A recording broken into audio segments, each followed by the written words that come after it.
नमस्कार मित्रांनो, मी निलेश विके युवानेस अकॅडमीच्या ऑनलाईन प्लॅटफॉर्मवर आपलं सर्वांचं स्वागत करतो. मित्रांनो, सायन्स या विषयाच्या करंट अफेअरचं आजचं आपलं दुसरं लेक्चर आहे. पहिली जी न्यूज आहे ती आहे 5G सेवेची सुरुवात. नवी दिल्लीतील प्रगती मैदानावर पार पडलेल्या 6व्या इंडियन मोबाईल काँग्रेसमध्ये पंतप्रधान नरेंद्र मोदी यांनी 1 ऑक्टोबर 2022 रोजी 5G सेवेचे उद्घाटन केले. ही संपूर्ण स्वदेशी बनावटीची पहिलीच प्रणाली आहे, हे लक्षात ठेवा. त्यानंतर यासोबत पंतप्रधान नरेंद्र मोदी यांनी दिल्लीतून स्वीडनमधील एरिक्सनच्या स्टॉलवर तंत्रज्ञानाच्या मदतीने कार चालवली आहे. पहिल्या टप्प्यात देशातील 13 शहरांमध्ये सेवा सुरू करण्यात आलेली आहे. हे संपूर्ण भारतात लागू करण्यात आलेली नाही, तर फक्त 13 शहरात करण्यात आलेली आहे. आणि त्यातील महाराष्ट्रातील कुठले शहर आहेत तर 2 शहर आहेत. एक आहे मुंबई आणि दुसरं आहे पुणे, हे लक्षात ठेवा. 5G सुरुवात करणारी पहिली दूरसंचार कंपनी कुठली आहे? एअरटेल. हा एक फॅक्ट येऊ शकतो परीक्षेमध्ये, तर हा एक फॅक्ट लक्षात ठेवा. त्यानंतर पुढील जे काही न्यूज आहे ती आहे टॉप 500 महासंगणकाची यादी. तर फ्रंटियर महासंगणक जगातील सर्वात वेगवान महासंगणक ठरलेला आहे. तर पहिले 5 महासंगणक कुठले आहेत ते लक्षात ठेवा. एक आहे पहिला फ्रंटियर, कुठल्या देशाचा आहे? अमेरिका, आणि त्याचा वेग किती आहे? 1102 पेटाफ्लॉप. ठीक आहे, याचं जे युनिट आहे ते आहे पेटाफ्लॉप. त्यानंतर दुसरा क्रमांकाचा जो आहे फुगाकू. आतापर्यंत जगातील सर्वात जास्त स्पीड असलेला जो महासंगणक होता तो फुगाकू होता, जपान या देशाचा. त्याची स्पीड होती 442, पण आता ती रिप्लेस करण्यात आलेली आहे बाय फ्रंटियर. त्यानंतर तिसरा जे काही महासंगणक आहे तो आहे लुमी, फिनलँडचा आहे. त्यानंतर चौथा जो आहे तो आहे समिट, अमेरिकेचा आहे. आणि पाचवा जो आहे तो सिएरा, अमेरिकेचा आहे. याचा अर्थ आपल्याला दिसतं इथे अमेरिका, अमेरिका आणि अमेरिका, म्हणजे पहिल्या 5 मध्ये 3 अमेरिकेचे महासंगणक आहेत. भारतातील कुठले महासंगणक आहेत ते बघा. तर परमसिद्धी हा भारतातला सर्वात जास्त फास्टेस्ट असा महासंगणक आहे, आणि त्याचा जे जागतिक क्रमांक आहे तो आहे 111. त्याची स्पीड किती आहे? 4.62 पेटाफ्लॉप. ठीक आहे, पेटाफ्लॉप ही स्पीड आहे. त्यानंतर आणखी 2 कुठले आहेत भारतातील? एक आहे प्रत्युष, तिसरा आहे मिहिर. 132 आणि 249 क्रमांकावर आहेत. तर हे त्यांचे क्रमांक आणि त्यांची नावे हे तुम्हाला लक्षात ठेवायची, आणि त्यांचे वेग किती आहे हे लक्षात ठेवायची आहे. त्यानंतर पुढील न्यूज आहे राष्ट्रीय ई विधान ऍप. तर नागालँड विधानसभा 19 मार्च 2022 रोजी संपूर्णपणे पेपरलेस राष्ट्रीय ई विधान ऍप नेवा लागू करणारी देशातील पहिली राज्य विधानसभा ठरलेली आहे. तर नेवा ऍप काय एक्झॅक्टली? तर नेवा ऍप म्हणजे होते नॅशनल ई विधान अप्लिकेशन. याचा वापर करून आता जे काही विधानसभेचं किंवा विधान परिषदेचे कामकाज आहे ते नॅशनल ई विधान ऍप वरून चालणार आहे. पण विधानसभा जी आहे पहिली, ज्यांमध्ये ही नेवा सिस्टीम वापरला गेलेली आहे, ती आहे नागालँड विधानसभा. डिजिटल इंडिया कार्यक्रमाअंतर्गत हा एक मिशन मोड प्रकल्प आहे, ज्या अंतर्गत हा नेवा प्रोजेक्ट सुरू करण्यात आलेला आहे. यात वेबसाईट आणि मोबाईल ऍपचा समावेश आहे. वेबसाईट आणि मोबाईल ऍपच्या मदतीने हे जे काही विधानसभेचे कामकाज आहे ते चालवलं जातं. मेघराज क्लाउड तंत्रज्ञानाद्वारे उपायोजित माहिती कधीही कुठेही वापरल्या जाऊ शकते. आता मेघराज क्लाउड, क्लाउड काय असतं? क्लाउड म्हणजे जिथे इन्फॉर्मेशन आणि डेटा स्टोअर केलेला असतो. तर हे जे काही इन्फॉर्मेशन आणि डेटा स्टोअर केलेले आहे ज्या क्लाउडवर आहे त्याला नाव देण्यात आलेलं आहे मेघराज. त्यानंतर बघा, बिहार विधान परिषद 25 नोव्हेंबर 2021 रोजी नेवा प्लॅटफॉर्मवर पूर्णपणे संक्रमण करणारे देशातले पहिले सभागृह बनले आहे. तर आता इथे एक फरक लक्षात ठेवा, बिहार विधान परिषद आहे आणि नागालँड विधानसभा आहे. तर आपले जे 2 गृह असतात, विधान परिषद आणि विधानसभा, त्यामधील विधान परिषद बिहारची आहे, जी नेवा प्लॅटफॉर्मवर संक्रमित झालेली पहिली विधान परिषद आहे, आणि विधानसभा कुठली आहे तर नागालँड विधानसभा आहे. त्यानंतर पुढील न्यूज आहे ती आहे सर्वात मोठा तरंगता सौर ऊर्जा प्रकल्प. तो आहे तेलंगणा राज्यातील पेडापल्ली जिल्ह्यातील रामगुंडम येथे. तर हे लक्षात ठेवा, सर्वात मोठा जो काही तरंगता सौर ऊर्जा प्रकल्प इस्टॅब्लिश करण्यात आलेला आहे तो आहे तेलंगणामधील रामगुंडम येथे. ठीक आहे, तर त्याची क्षमता जी आहे ती आहे 100 मेगावॅटची. हे लक्षात ठेवा, 100 मेगावॅटचा तो प्रकल्प आहे. त्यानंतर पुढील महत्वाची न्यूज आहे मोढेरा 100% सौर ऊर्जेवर चालणारे गाव बनलेले आहे. तर नरेंद्र मोदी यांनी 9 ऑक्टोबर 2022 रोजी गुजरातच्या मेहसाणा जिल्ह्यातील मोढेरा हे गाव देशातील पहिले 24 तास 100% सौर ऊर्जेवर चालणारे गाव म्हणून घोषित केले. तर हे गाव आता सौर ऊर्जा ग्राम म्हणून ओळखले जाते. तर प्रश्न येऊ शकतो की भारतातील 100% सौर ऊर्जेवर चालणारे कोणते गाव आहे तर मोढेरा गाव आहे, किंवा भारतातील कोणत्या गावाला सौर ऊर्जा ग्राम म्हणून ओळखले जाते तर मोढेरा गावाला. त्यानंतर पुढील न्यूज आहे कवच प्रणालीची चाचणी. 4 मार्च 2022 रोजी कवच या भारतातील पहिल्या स्वदेशी विकसित ट्रेन टक्कर बचाव प्रणालीची म्हणजे TCAS भारतीय रेल्वेने चाचणी केलेली आहे. आता TCAS हे आहे काय? TCAS चा अर्थ होतो ट्रेन अँटी कोलिजन सिस्टीम. म्हणजेच काय की समोरासमोरून समजा कुठला ट्रेन असेल तर त्यापासून बचाव करण्यासाठीची ही एक सिस्टीम आहे, आणि त्याला नाव काय देण्यात आलेलं आहे? कवच. तर हे तुम्हाला लक्षात ठेवायचं आहे, कवच ही प्रणाली कशा संबंधित आहे. त्यानंतर पुढील न्यूज आहे ती आहे मानवामध्ये डुकराच्या हृदयाचे प्रत्यारोपण करण्यात आलं. त्याला आपण ट्रान्सप्लांट म्हणतो इंग्लिशमध्ये. अमेरिकेतील मेरीलँड येथे एका रुग्णालयात एका रुग्णाच्या शरीरात जनुकीय सुधारित म्हणजे जेनेटिकली मॉडिफाईड डुकराच्या हृदयाचे यशस्वीरित्या प्रत्यारोपण करण्यात आलेले आहे. याचाच अर्थ काय की प्राण्याचे जे काही हृदय आहे ते मानवाच्या शरीरातही काम करतं, पण हा जो काही डुक्कर होता आणि त्याच्यापासून तयार झालेले जे काही हृदय होते हे जेनेटिकली काय होते, मॉडिफाईड होते. एवढं लक्षात ठेवा. जीएम म्हणतो आपण त्याला, जेनेटिकली मॉडिफाईड. त्यानंतर पुढील जी न्यूज आहे ती आहे तामिळनाडूमध्ये सर्वाधिक अक्षय ऊर्जा क्षमता. आता ही न्यूज महत्वाची काय, लक्षात घ्या. नवीन आणि नवीकरणीय ऊर्जा मंत्रालयानुसार तामिळनाडूने कर्नाटकाला मागे टाकत भारतातील एकूण स्थापित अक्षय ऊर्जा क्षमतेमध्ये पहिले स्थान पटकावलेले आहे. याचाच अर्थ यापूर्वी जे होते ते होते कर्नाटक, आता कर्नाटक सेकंड नंबरवर गेलेले आहे. तर 31 मार्च 2022 पर्यंत कर्नाटकाच्या एकूण 15,795 मेगावॅट अक्षय ऊर्जा प्रकल्पाच्या तुलनेत तामिळनाडूची एकूण स्थापित ऊर्जा आता 15,914 मेगावॅट झालेली आहे. तर तुम्हाला क्रमांक लक्षात ठेवायचे आहे काय आहे. त्याच पद्धतीने तुम्ही महाराष्ट्र कुठल्या क्रमांकावर येतो हेही शोधून ठेवा. नंतर बघा, इंदूरमध्ये जैव सीएनजी प्रकल्प, जैव सीएनजी प्रकल्प म्हणजे त्याला आपण बायो सीएनजी म्हणतो, तर तो स्थापित करण्यात आलेला आहे. ठीक आहे. बघा, मध्य प्रदेशातील इंदूरमधील 550 टन क्षमतेच्या गोबर्धन या जैव सीएनजी प्रकल्पाचे उद्घाटन पंतप्रधान नरेंद्र मोदी यांनी 19 फेब्रुवारी रोजी केले. आशियातील हा सर्वात मोठा प्रकल्प आहे. हे याविषयीची सर्वात मोठी एक फॅक्ट आहे, तुम्हाला लक्षात ठेवायचं आहे. तर बायो सीएनजी प्रकल्प कुठे आहे, तर इंदूरमध्ये आहे, मध्य प्रदेशातील. त्यानंतर बघा पुढील न्यूज, मॉडर्नाची HIV लस. तर अमेरिकेतील मॉडर्ना कंपनीने तयार केलेली HIV वरील प्रायोगिक तत्वावरील लसीचा पहिला डोस अलीकडेच देण्यात आला. mRNA तंत्रज्ञानाने HIV लस तयार करण्यात आलेली आहे.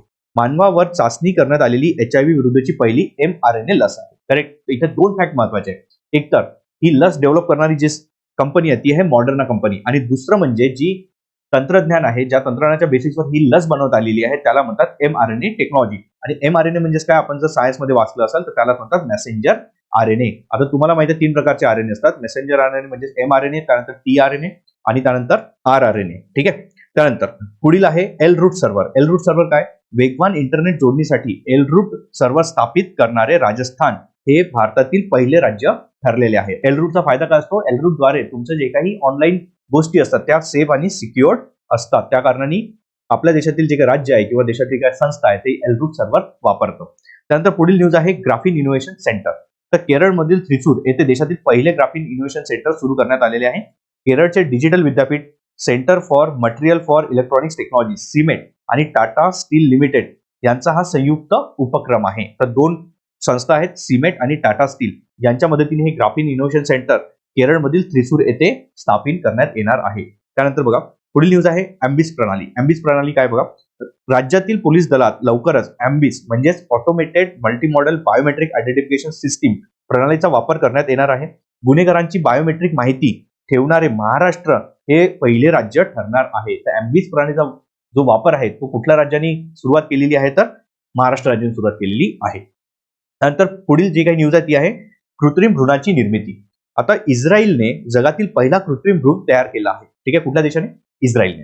जीवाला जन्म घालण्यासाठी शुक्राणू, अंडी आणि गर्भाची आवश्यकता असते, परंतु इस्रायलने तयार केलेल्या भ्रूणाला शुक्राणू, अंड्याची गरज नाही, त्याला वाढवण्यासाठी गर्भाचीही गरज नाही. लक्षात ठेवा. इस्रायलच्या वेझमन संस्थेने हा भ्रूण तयार केला असून तो तयार करण्यासाठी स्टेम सेलचा वापर करण्यात आलेला आहे, हे लक्षात ठेवा. आणि हा जो काही भ्रूण तयार करण्यात आलेला आहे तो मानवाचा नाही आहे, आणि तो कशाचा आहे, उंदराचा आहे. तर हे 3 फॅक्ट लक्षात ठेवा. एक तर कुठल्या देशाने केला, इस्रायलने. सेकंड म्हणजे स्टेम सेलचा वापर केलेला आहे, आणि तिसरं म्हणजे उंदराचा भ्रूण तयार करण्यात आलेला आहे. त्यानंतर पुढील न्यूज आहे ड्रोन डिलिव्हरी हब. मेघालय सरकारने 5 डिसेंबर 2022 रोजी स्टार्टअप टेक ईगलच्या भागीदारीत आशियातील पहिले ड्रोन डिलिव्हरी हब, आशियातील पहिले आहे, नेटवर्कचे अनावरण केले. राज्यातील लोकांसाठी आरोग्य सेवेसाठी सार्वत्रिक प्रवेश प्रदान करणे हा त्यामागचा उद्देश आहे. तर आता या ड्रोन डिलिव्हरी हबद्वारे आरोग्य सेवा पुरवल्या जाणार आहे. त्यानंतर पुढील बघा ई अमृत ऍप. ई अमृत ऍप काय, नीती आयोगाने इलेक्ट्रॉनिक्स मोबिलिटीला इलेक्ट्रिक वाहने प्रोत्साहन देण्यासाठी ई अमृत ऍप लॉन्च केलेले आहे.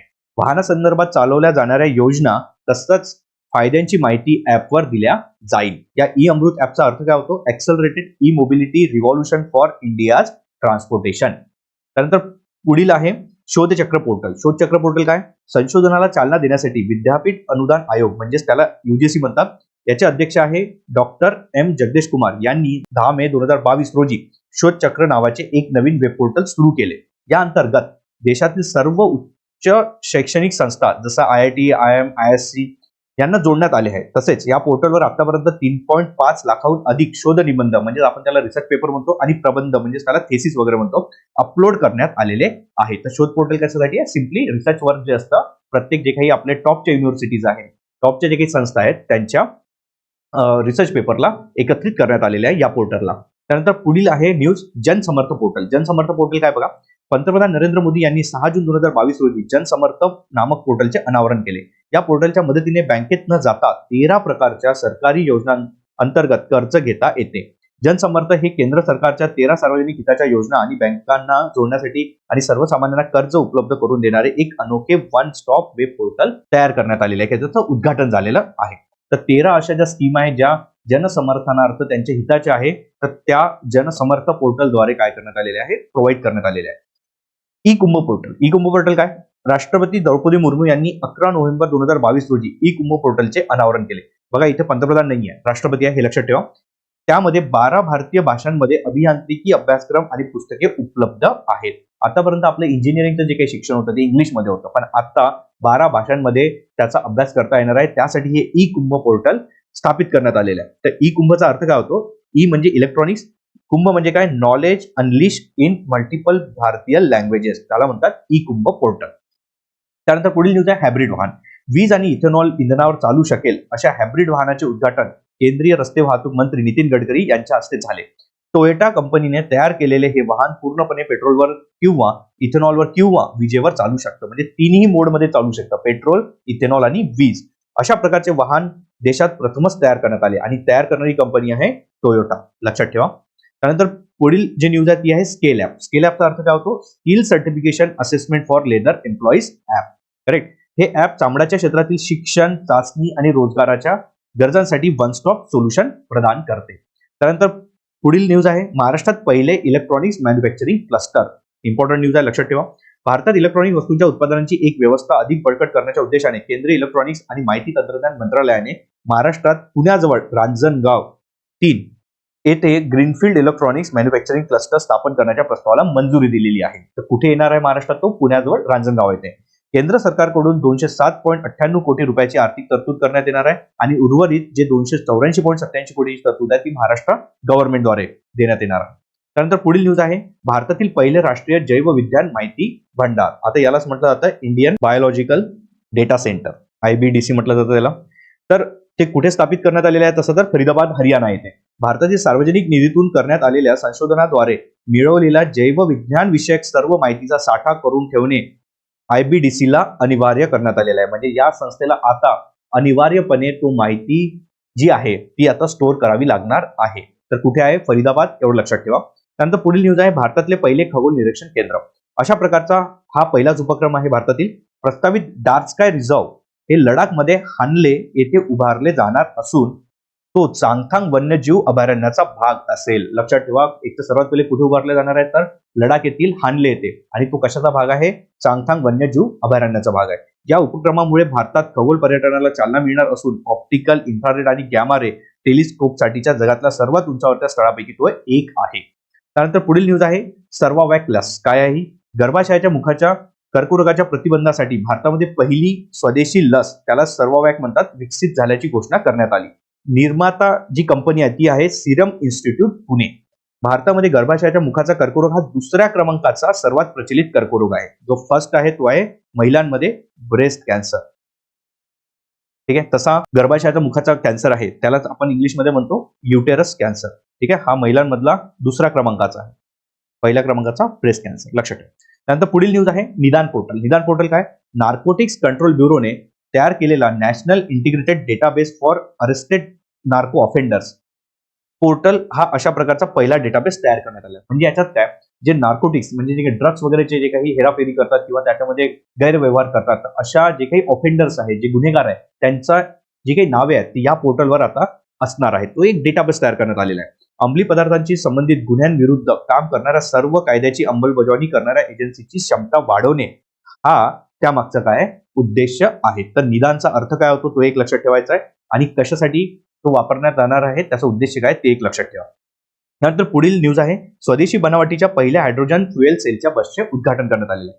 डॉक्टर जितेंद्र सिंग यांनी पुण्यात KPIT तसेच वैज्ञानिक औद्योगिक संशोधन परिषद ने विकसित केलेली भारताच्या खऱ्या अर्थाने स्वदेशी बनावटीच्या पहिल्या हायड्रोजन फ्युएल सेलच्या बसचे उद्घाटन केले. इंधन सेल हायड्रोजन आणि हवेचा वापर करून बस चालवण्यासाठी आवश्यक वीज निर्मिती करते. याच्यात फ्युएल म्हणून काय वापरलं जाते तर हायड्रोजन वापरले जाते. बसमधून निघणारा एकमेव उत्सर्जित घटक पाणी आहे. त्यामुळे ही बस पर्यावरणास अनुकूल आहे. म्हणजे त्याला आपण ग्रीन बसही म्हणू शकतो. यामधनं उत्सर्जित होणारा जो घटक आहे तो म्हणजे पाणी आहे. त्यानंतर पुढील न्यूज आहे, खारट पाण्यावर चालणाऱ्या रोशनी दिव्यांचे अनावरण करण्यात आले. एलईडी दिवे चालवण्यासाठी इलेक्ट्रोड्स मधील इलेक्ट्रोलाइट्सच्या स्वरूपात समुद्राच्या पाण्याचा वैशिष्ट्यपूर्ण रीतीने वापर करून हे दिवे निर्मिती करण्यात आलेली आहे. तर ही न्यूज महत्वाची आहे आणि त्याला नाव काय देण्यात आलेलं आहे, रोशनी दिवे देण्यात आलेलं आहे. त्यानंतर पुढील न्यूज आहे, स्वदेशी किट ओम करणार आता ओमिक्रॉन व्हेरियंटचे डिटेक्शन. ठीक आहे, स्वदेशी किट अशी तयार करण्यात आलेली आहे ओम, ती काय करणार आहे, ओमिक्रॉन व्हेरियंटचे डिटेक्शन करणार आहेत. ओमिक्रॉन जो कोरोना व्हायरसचा एक वीक असा व्हेरियंट होता जो सध्या प्रचलित होता. तर CSIR central drugs research institute CDRI ने कोरोना व्हायरसच्या ओमिक्रॉन प्रकारच्या चाचणीसाठी स्वदेशी RT-PCR डायग्नोस्टिक किट ओम विकसित केलेली आहे. तर हे नाव लक्षात ठेवा, ओमिक्रॉन साठीची जी काही किट आहे ती आहे ओम. त्यानंतर पुढील न्यूज आहे, भारतातील पहिला बायोमास आधारित हायड्रोजन प्रकल्प. तर तो कुठे उभारण्यात येणार आहे बघा, तर तो उभारण्यात येणार आहे मध्य प्रदेशातील खंडवा जिल्ह्यात. ठीक आहे, लक्षात ठेवा. त्यातून बायोचार आणि मिथेनची निर्मिती करण्यात येणार आहे. तर कुठल्या ठिकाणी आहे ते लक्षात ठेवायचं आहे. त्यानंतर पुढील न्यूज आहे, विज्ञान सर्वत्र पूज्यते सप्ताह. हा जो सप्ताह होता 7 दिवसाचा तो होता 22 ते 28 फेब्रुवारी 2022. कुठे घेण्यात आलेला आहे, तो घेण्यात आलेला आहे पुणे शहरातील सर परशुराम महाविद्यालय येथे. विज्ञान सर्वत्र पूज्यतेची रचना भारतातील तरुणांना प्रेरणा देण्यासाठी आणि एक प्रगतिशील राष्ट्र निर्माण करण्यासाठी मदत करेल. ठीक आहे, हे त्याच्या मागचा उद्देश होता. त्यानंतर पुढील न्यूज आहे, प्राण्यांसाठी भारतातील पहिली कोविड-19 लस. महत्वाची न्यूज आहे, लक्षात ठेवा. केंद्रीय कृषी मंत्री नरेंद्र सिंग तोमर यांनी 9 जून 2022 रोजी प्राण्यांसाठी देशातील पहिली कोरोना व्हायरस लस, नाव काय त्याचं, एन्कोवॅक्स. ठीक आहे, खूप महत्वाची न्यूज आहे, ही लस लक्षात ठेवा, लॉन्च केलेली आहे. ठीक आहे. त्यानंतर पुढील न्यूज आहे, फास्टर सॉफ्टवेअर कशासाठी आहे बघा. भारताचे सरन्यायाधीश NV रमन्ना यांनी fast and secure transmission of electronics record म्हणजेच फास्टरचे अनावरण केले. कोणी केले, NV रमन्ना, कन्फ्युज व्हायचं नाही, चंद्रचूड यांनी नाही केले. ठीक आहे, एक डिजिटल प्लॅटफॉर्म जो सर्वोच्च न्यायालयाचा अंतरिम आदेश म्हणजे इंट्रीम ऑर्डर, स्थगिती आदेश म्हणजे स्टे ऑर्डर, जामीन आदेश म्हणजे बेल ऑर्डर योग्य अधिकाऱ्यांना सुरक्षित इलेक्ट्रॉनिक चॅनलद्वारे पाठवून देतो आणि त्या सिस्टीमला फास्टर सिस्टीम असं म्हटलं जाते. त्यानंतर पुढील न्यूज आहे, लंपी विषाणू. तर लंपी रोगाच्या, लंपी स्किन डिसीज प्रतिबंधासाठी लंपी प्रोवॅक ही स्वदेशी लस तयार करण्यात आलेली आहे. भारतीय कृषी संशोधन परिषद तसेच राष्ट्रीय घोडा संशोधन संस्थेच्या शास्त्रज्ञांनी ही लस तयार केलेली आहे. हा जो काही विषाणू आहे, लंपी विषाणू, हा झुनॉटिक विषाणू नाही, एक लक्षात ठेवा. तर झुनॉटिकचा अर्थ काय होता की असे विषाणू जे प्राण्यांमधून मानवामध्ये येतात, म्हणजे त्यामुळे मानवही इन्फेक्ट होऊ शकतो. जसा कोरोना व्हायरस हा असं समजला वट वाघुळामधनं मानवामध्ये आलेला आहे. त्या प्रकारच्या विषाणूला झुनॉटिक विषाणू असं म्हटलं जातं. पण लंपी विषाणू हा झुनॉटिक विषाणू नाही. तर हा एक फॅक्ट लक्षात ठेवा. याचा अर्थ रोग मानवामध्ये पसरू शकत नाही. हा एक संसर्गजन्य रोग आहे. तुम्ही असे भरपूर इमेजेस बघितले असतात ज्यामध्ये आपल्याला गायींच्या शरीरावर असे गाठी निर्माण झालेल्या दिसलेल्या आहेत. यालाच म्हणतात लंपी विषाणू. त्यानंतर पुढील न्यूज आहे ती आहे मंकीपॉक्स विषाणू. मंकीपॉक्स विषाणू काय, 70हून अधिक देशामध्ये वाढणारा मंकीपॉक्सचा प्रादुर्भाव पाहता जागतिक आरोग्य संघटनेने म्हणजे WHO ने 23 जुलै 2022 रोजी सार्वजनिक आरोग्य आणीबाणी घोषित केली. भारतातील मंकीपॉक्स संसर्गाचा पहिला रुग्ण हा केरळमधील कोल्लममध्ये आढळून आला. कुठल्या राज्यात, केरळमध्ये. भारताने मंकीपॉक्स रोगाच्या चाचणीसाठी स्वदेशी बनावटीची पहिली RT-PCR किट लॉन्च केली आहे. ही किट ट्रॉन्सेशिया बायोमेडिकल्सने विकसित केलेली आहे. जागतिक आरोग्य संघटनेद्वारे नोव्हेंबर 2022 मध्ये मंकीपॉक्स या आजाराचे नाव बदलून आता एमपॉक्स त्याला नाव देण्यात आलेले आहे.